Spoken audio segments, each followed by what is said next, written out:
Welcome to the installation video for the SBDTF Series Flexible Drip Tray. Before you begin, you'll need the following tools. In your box, you'll find the following parts.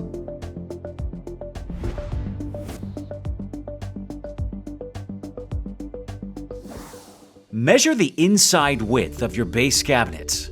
Next, measure the depth. Make sure to include the face frame thickness. Use your pencil and transfer those dimensions to the drip tray. Cut to the desired width and length.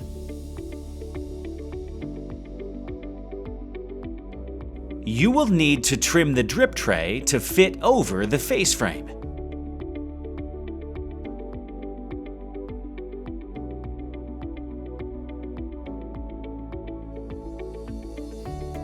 Place the tray inside of the cabinet. Use a silicone adhesive around the perimeter. Seal all cuts, including any made for plumbing, to ensure a watertight seal. Your installation is now complete. Enjoy your product for years to come.